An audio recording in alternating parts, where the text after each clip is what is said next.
UP में घुसपैठियों पर बड़ी कार्रवाई शुरू हो गई है। अवैध बांग्लादेशियों को पकड़ने का अभियान भी तेज हुआ है। मुख्यमंत्री योगी का 17 नगर निकायों को निर्देश गया है। नगर निकाय बनाएंगे रोहिंग्या बांग्लादेशियों की एक पूरी सूची।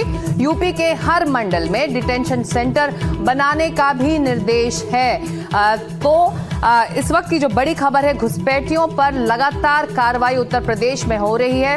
अवैध बांग्लादेशियों को पकड़ने का अभियान अब तेज हो रहा है। मुख्यमंत्री योगी आदित्यनाथ का नगर निकायों को यह निर्देश जारी हो चुका है कि वो बांग्लादेशियों की, रोहिंग्या बांग्लादेशियों की एक पूरी लिस्ट बनाएं और हर मंडल में एक डिटेंशन सेंटर भी बनाएं और जो पकड़े जाएंगे उन्हें उस डिटेंशन सेंटर में रखा जाएगा। तो घुसपैठियों के खिलाफ एक बड़ी कार्रवाई, एक बड़ा अभियान उत्तर प्रदेश में शुरू हो चुका है।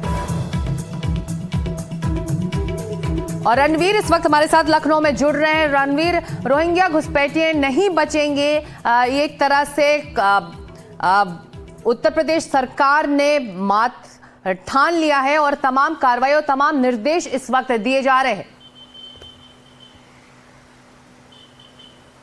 देखिए, उत्तर प्रदेश में लंबे समय से शिकायतें आ रही थी कि कई ऐसी घटनाएं हैं जिन घटनाओं में जो आरोपी है वो बांग्लादेशी हो सकता है, रोहिंग्या हो सकता है। और इसी वजह से मुख्यमंत्री योगी आदित्यनाथ ने अभी पिछले महीने एक आदेश जारी किया जिसमें ये कहा कि हर जिले में एक डिटेंशन सेंटर होगा और हर जिले में धरपकड़ तेज होगी। और इसी निर्देश में एक नया निर्देश ये आया है कि नगर निगमों में जो सफाई कर्मचारी हैं, क्योंकि सबसे ज़्यादा शिकायत ये है कि बांग्लादेशी रोहिंग्या जो अवैध तरीके से आते हैं, फर्जी दस्तावेज बनाते हैं, असम का, त्रिपुरा का, पश्चिम बंगाल का, झारखंड का, इन सारे राज्यों का वो दस्तावेज बनाते हैं और नौकरी के नाम पर वो लखनऊ आते हैं या उत्तर प्रदेश के अलग अलग ज़िलों में जाते हैं और नगर निगमों में सफाई कर्मचारी बन जाते हैं। तो ऐसे सफाई कर्मचारी जो संदिग्ध हों, ऐसे लोग जिनके जो दस्तावेज त्रिपुरा के, पश्चिम बंगाल के, असम के या नॉर्थ ईस्ट के ज़िलों के उन राज्यों से हो जो बांग्लादेश की सीमा से सटे हैं, तो ऐसे लोगों की क्रॉस वेरिफिकेशन कराया जाएगा। और इसी वजह से यूपी पुलिस उन राज्यों की पुलिस से संपर्क कर रही है जिनके दस्तावेज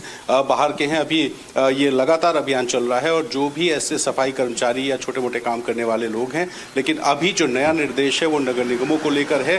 कमिश्नर और आईजी, इन दोनों लोगों को जिम्मेदारी दी गई है कि ये सूची इनके पास जाएगी, ये क्रॉस वेरिफिकेशन का काम करेंगे और डिटेंशन सेंटर को लेकर के भी इन्हें ही तैयार करना है। तो 18 मंडल हैं, यानी कि 18 जो कमिश्नर्स हैं उन और 18 जो आईजीज हैं, इन आईजी और कमिश्नर्स को ये सूची जाएगी, क्रॉस वेरिफिकेशन होगा और डिटेंशन सेंटर बना करके जो भी सही में बांग्लादेशी पाया जाएगा उसको वहां रख करके उनको वापस भेजने की कार्रवाई। रणवीर, आप हमारे साथ बने रहिए। एक दूसरा भी मामला है बाबरी मस्जिद को लेकर। रक्षा मंत्री राजनाथ सिंह का बड़ा बयान है। राजनाथ सिंह ने दावा किया है कि पंडित जवाहरलाल नेहरू सार्वजनिक धन से बाबरी मस्जिद का निर्माण करना चाहते थे। अगर किसी ने इस प्रस्ताव का विरोध किया था तो वो सरदार वल्लभ भाई पटेल थे।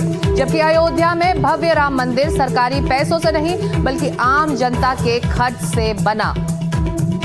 तो रक्षा मंत्री राजनाथ सिंह का ये ताजा बयान, सार्वजनिक धन से पहले प्रधानमंत्री जवाहरलाल नेहरू बाबरी मस्जिद का निर्माण कराना चाहते थे। सुन लेते राजनाथ सिंह। जब पंडित जवाहरलाल नेहरू बाबरी मस्जिद के मुद्दे पर सरकारी खजाने से पैसा खर्च करने की बात जब उन्होंने छेड़ी थी, सरकारी खजाने से पैसा खर्च करके बाबरी मस्जिद बनवाई जानी चाहिए, उसका भी विरोध यदि किसी ने किया था तो गुजराती मां की कोख से पैदा हुए सरदार वल्लभ भाई पटेल ने ही किया था मेरे घर। और उस समय सरकारी पैसे से उन्होंने बाबरी मस्जिद नहीं बनने दिया। आज जो भव्य राम का मंदिर बनकर तैयार हुआ है, मैं आपको बताना चाहता हूं, सरकार के खजाने से एक पैसा खर्च नहीं हुआ है। सारा खर्च यदि किसी ने दिया है तो देश की जनता ने दिया है। यही पंथ निरपेक्षता, यही सेक्युलरिज्म की सच्ची परिभाषा है और सरदार पटेल ने इसे व्यवहार में अपने करके दिखाया है। और रक्षा मंत्री के इस बयान पर कांग्रेस का भी पलटवार हुआ है। बीजेपी झूठा नैरेटिव बना रही, कह रहे इमरान मसूद। राजनाथ जी कहां से ऐसी बातें बोल रहे हैं? उनके पास कोई दस्तावेज हैं तो ये दिखाएं। तो कांग्रेस लगातार सवाल कर रही है। इमरान मसूद को आप सुनते हैं। रक्षा मंत्री राजनाथ सिंह ने हाल ही में एक बयान दिया है सरदार वल्लभ भाई पटेल को लेकर। वो बात कर रहे थे जिसमें उन्होंने कहा कि पंडित जवाहरलाल नेहरू चाहते थे कि जो सरकारी फंड्स हैं उनका इस्तेमाल बाबरी मस्जिद के कंस्ट्रक्शन के लिए होना चाहिए और सरदार वल्लभ भाई पटेल ने इसका विरोध किया। इसे कैसे देखते हैं आप? सरदार वल्लभ भाई पटेल ने एक चिट्ठी लिखी थी जिस चिट्ठी के अंदर उन्होंने आरएसएस को बैन किया था और घृणा और सांप्रदायिकता की राजनीति को जिम्मेदार मानते हुए उनके ऊपर बैन लगाया था। तो सरदार पटेल की वो चिट्ठी तो है। अब पता नहीं ये केंद्रीय मंत्री किस प्रकार से और कहाँ से इस प्रकार की बात कर रहे हैं। कोई इनके पास दस्तावेज हो तो दिखा दें कि दस्तावेज ये है। जो दस्तावेज इतिहास के अंदर दर्ज है कि सरदार वल्लभ भाई पटेल ने रोका था और नेहरू चाह रहे थे कि सरकारी फंड से बाबरी मस्जिद बनाया जाए। मुझे बताइए उसका ऐतिहासिक दस्तावेज है क्या आपके पास? आपके पास कोई ऐतिहासिक दस्तावेज हो तो बता दीजिए। आप झूठा नैरेटिव क्यों बना रहे हैं? सरदार पटेल ने तो उस विचारधारा के ऊपर सख्ती के साथ बैन करने के लिए हिमायत की थी और उसको बैन कर दिया था। और सरदार पटेल जिंदा रहते तो इनका इलाज भी कर गया। नेहरू जी तो बहुत बड़े दिल के थे, वो तो सबको क्या चाहते थे कि अब देश आज़ाद हो गया तो सब लोग साथ चलें। श्यामा प्रसाद मुखर्जी जी को भी शामिल कर लिया था।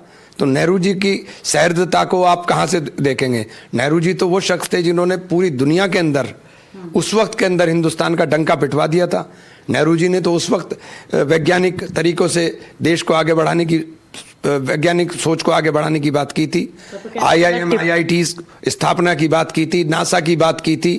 तो आप नेहरू जी को आसपास भी नहीं है, सोच के आसपास भी नहीं है। आप कहाँ नेहरू जी के 24 घंटे करते रहते हैं? नेहरू जी को पढ़ लीजिए, समझ लीजिए। आज जहाँ खड़े हैं वो नेहरू जी की देन है, उन्हीं का ब्लूप्रिंट था कि आज हम यहाँ खड़े हैं।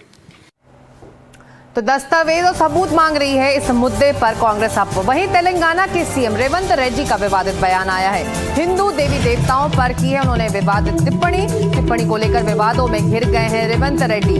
बीजेपी और बीआरएस ने बताया आस्था पर हमला। सीएम से तुरंत माफी की मांग की गई है। तो हिंदू देवी देवताओं को लेकर रेवंत रेड्डी ने जो टिप्पणी की थी उसको लेकर अब सियासत तेज है। आइए सुन लेते हैं रेवंत रेड्डी को। अब హిందువులలో ఎన్ని దేవతలు ఉండ్రు? ఎంతమంది దేవుళ్ళు? 3 కోట్లు ఉండ్రా? ఎందుకున్నాయి? పెళ్లి చేసుకోవడానికి హనుమంతుడు ఉన్నాడు, 2 పెళ్లిళ్ళు చేసుకునేటోనికి ఇంకొక ఆయన దేవుడు ఉన్నాడు, మందు తాగేటోళ్ళకి ఓ దేవుడు ఉన్నాడు, ఎల్లమ్మ, పోషమ్మ, మైసమ్మ, కళ్ళు కొయ్యాలి, కోడి కొయ్యాలి అనేటోళ్ళకు ఉండ్రు, పప్పన్నం తినేటోళ్ళకు కూడా దేవుడు ఉండు. అవునా? అన్ని రకాల దేవుళ్ళు ఉన్నారు। तो कितने देवी देवता हैं ये पूछ रहे हैं रेवंत रेड्डी। अब इसको लेकर बीजेपी ने भी निशाना साधा है। बीजेपी का रिएक्शन अब देखते हैं। इस प्रकार की हल्की और ओछी टिप्पणी ये कांग्रेस पार्टी से अपेक्षित है। अभी रेवंत रेड्डी ने बोला कांग्रेस इक्वल्स मुस्लिम्स, तो मुस्लिम वोट बैंक की ताली लेनी तो हिंदू को गाली देंगे क्या? और कांग्रेस ने सदैव किया है हिंदू टेरर, सनातन मलेरिया, सनातन समाप्त कर दो, राम जी का अस्तित्व नहीं, राम मंदिर प्राण प्रतिष्ठा को नाच गाना बोलना, रामचरितमानस को जलाया। तो ये पूरा गठबंधन भी हिंदू आस्था को गाली देता है और रेवंत रेड्डी और कांग्रेस तो सबसे बड़े इसमें PhD होल्डर है गाली देने में। इस प्रकार का भाषण रेवंत रेड्डी ने आज मक्तल में दिया है।